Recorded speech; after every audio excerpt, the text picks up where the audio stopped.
ಭಾರಿ ಅನ್ಸುತ್ತೆ. Welcome back to the mini vlog guys. ಇವತ್ತಿನ ಮಿನಿ ವ್ಲಾಗ್ ಏನಪ್ಪ ಅಂದ್ರೆ ನಾವು ರಾಮೇಶ್ವರಂ ಕೆಫೆಗೆ ಹೋಗ್ಲತ್ತೇವೆ. ಯಾಕಪ್ಪ ಅಂತಂದ್ರೆ ನಮ್ಮ ಪಿ ಜಿ ರೂಮೇಟ್ ಅಣ್ಣ ಡೆಲ್ಲಿದವರು ಅವ್ರು ಬೆಂಗಳೂರಿಗೆ ರೀಸೆಂಟಾಗಿ ಬಂದಾರ. ಅವ್ರಿಗೆ ರಾಮೇಶ್ವರಂ ಕೆಫೆದಾಗ ದೋಸೆ ಟ್ರೈ ಮಾಡೋದ. ನಾವು ಅದಕ್ಕೆ ರಾಮೇಶ್ವರಂ ಕೆಫೆದಾಗ ಗೀ ಪುಡಿ ತಟ್ಟೆಯಲ್ಲಿ ಮತ್ತು ಗೀ ಪುಡಿ ಮಸಾಲೆ ದೋಸೆ ಟ್ರೈ ಮಾಡೋಕೆ ಹೋಗ್ಲತ್ತೇವೆ. ಬರೋರಿ ರಾಮೇಶ್ವರಂ ಕೆಫೆದಾಗ ಗೀ ಪುಡಿ ತಟ್ಟೆಯಲ್ಲಿ ಮತ್ತು ಗೀ ಪುಡಿ ಮಸಾಲೆ ದೋಸೆ ಟ್ರೈ ಮಾಡ್ಸಮ್ಮ. ಫೈನಲಿ ನಾವು ಬಂದೆವು ರಾಮೇಶ್ವರಂ ಕೆಫೆಗೆ. ಮಸ್ತ್ ನೋಡ್ರಿ, ಸೌತ್ ಇಂಡಿಯನ್ ಕಲ್ಚರ್ ಭಾಳ ಎತ್ತು ವರ್ಷ ಸೇಮ್ ಒಂದು ಟೆಂಪಲ್ ಥರ ಡಿಸೈನ್ ಮಾಡ್ಯಾರ ರೀ. ಲಾಸ್ಟ್ ಟೈಮ್ ಬೆಂಗಳೂರಲ್ಲಿ ಬಾಂಬ್ ಬ್ಲಾಸ್ಟ್ ಆಗಿತ್ತು ರಾಮೇಶ್ವರಂ ಕೆಫೆದಾಗ. ನಮಗೂ ಬಾಂಬ್ ಅದತ್ತು ಚೆಕ್ ಮಾಡ್ರಿ ನೋಡ್ರಿ, ಆದರೆ ನಮ್ಮಲ್ಲಿ ಬಾಂಬ್ ಇದ್ದಿದ್ದಿಲ್ಲ, ಯಾಕಂದ್ರೆ ತೊಗೊಂಡು ಹೋಗಿಲ್ಲ.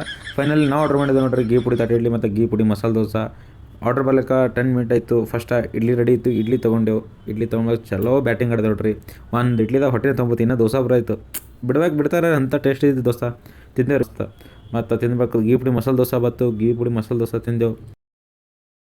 ನನಗಂದು ಭಾಳ ಚಲೋ ಅನಿಸ್ತಿತ್ತು, ಹೇಳಂಗಾಗಲ್ಲ ಅಷ್ಟು ಟೇಸ್ಟ್ ಇತ್ತು. ಅವ್ರಿಗೆ ರಿವ್ಯೂ ಕೇಳಂಬರಿ ಯಾವ ಥರದತ್ತು. ಭಯ್ಯ ಬೋದು ಹೊಡ್ಯ ಇವ್ರನ್ನ ಪಿಜ್ಜಾ ರೂಮೇಟ್ರ. ಅವರಿಗೆ ರಾಮೇಶ್ವರಂ ಕಫೆಗೆ ಹೋಗೋದು ಭಾಳ ಆಸೆ ಇರ್ತದೆ. ಅವ್ರಿಗೆ ರಾಮೇಶ್ವರಂ ಕಫೆದಾಗಲ್ಲ ಗೀ ಪುಡಿ ತಡೆ ಇಡ್ಲಿ ಮತ್ತು ಮಸಾಲೆ ದೋಸೆ, ಗೀ ಪುಡಿ ಮಸಾಲೆ ದೋಸೆ ಟ್ರೈ ಮಾಡಿ ಮಸ್ತ್ ಆಗುತ್ತೆ. ಬಟ್ ನಾನು ಭಾರಿ ಅನ್ಸುತ್ತೆ.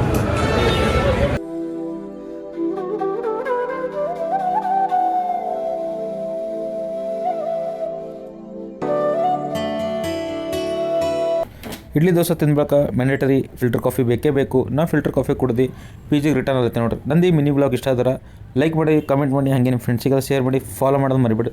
Thank you so much. Bye.